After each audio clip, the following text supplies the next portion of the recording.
I neglected to record the last meeting for 6/10 um 2022, so I just thought I'd um share some of my thoughts for later. It was a great discussion.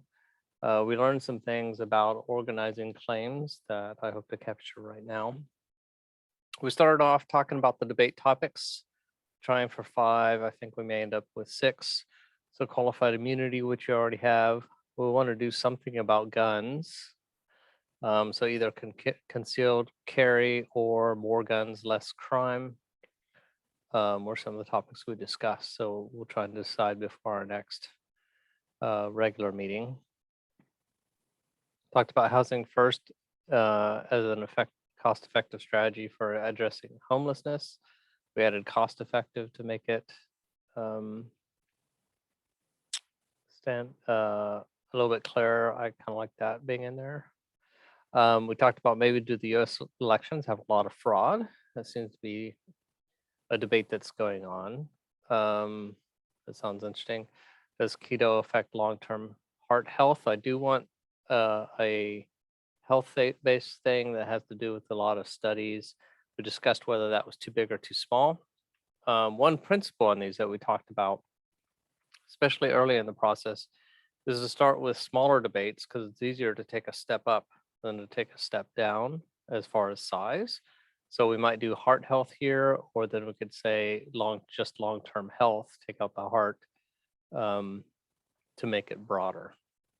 And it's the same thing about kind of like concealed carry, which is a subsection of more guns or less crime. And then I still have something I'd like to do about healthcare costs and insurance. I think it's a bad idea that we have to get our health insurance through our employer. It was interesting because we discussed that everyone kind of agrees with that. The real debate is how to get it back. And I don't know. I thought some people, I guess most people just didn't even think about it. So it'd be interesting to see what's a viral or useful thing in that. Maybe that's just not worth discussing because everyone knows it's going to happen. Just people don't want to think about how to transition it back.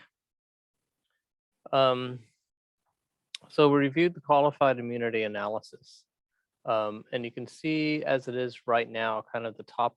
I need to have a name for that, whether this is the second row starting here, or if this is the claim and this is the first set. But let's just say second row for now.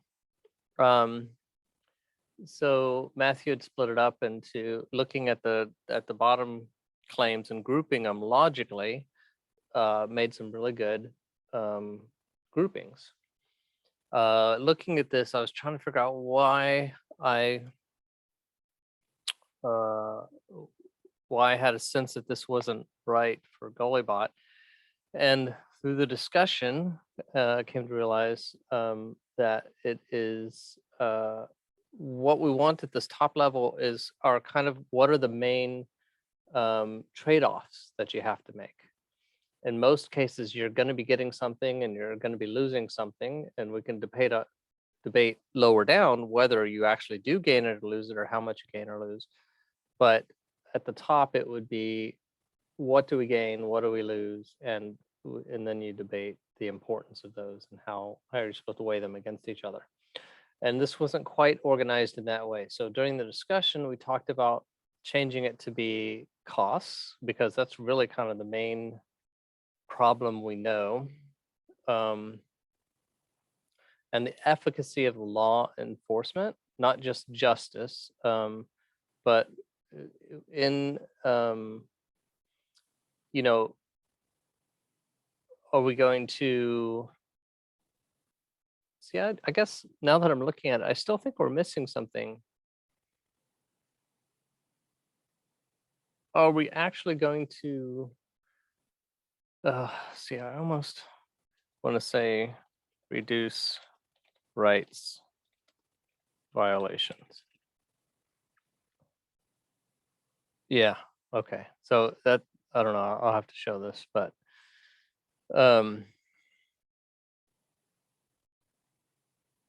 I kind of think, anyways, no, I'm rethinking everything. But costs, efficacy of law enforcement, and then Matthew wanted to continue talking about the legal foundation, but I kind of think that the legal foundation doesn't actually change whether or not we should keep it or change it, because we can decide to keep it, but to change the legal foundation, and that's a keep, or we could lose it altogether and ignore the legal foundation. But the fact if it had a great legal foundation wouldn't actually change the decision of whether we keep it or not. But we didn't get real far in that discussion. I need to think about it some more to see where I'm at, because Matthew thinks that does actually affect the decision dramatically. And then now I just added reduced rights violations, which is I think that's a little bit different from efficacy of law enforcement, because this is what I say is that will they catch all the criminals and put them behind bars? And we may choose to catch fewer criminals and pay higher costs, so we get fewer rights violations. Or we could also say reduce taking out qualified immunity won't reduce your rights violations at all, so there's no point in doing it. Anyways, so but we did learn that at the top level, it's kind of like it's not just pros and cons or groupings. It is these are the things we'll get from it when we talk about decision analysis, or the reason, the groupings of why something's true if it's not decision analysis. But most of what we're doing is decision analysis. That'd be what are the things you get, what are the things you're going to lose, and then you talk. That's mainly really what it comes down to. And then Matthew's going to go and try to apply these same learnings to concealed carry. We can review them next time. But that was an interesting learning that top level of debates really should be about the win, what you get, what you lose in decision analysis. We didn't talk about the launch date, and we decided to make a separate meeting on Monday to review the Gulli code. So most of the discussion was brainstorming the topics and reviewing qualified immunity. Was there anything else in here?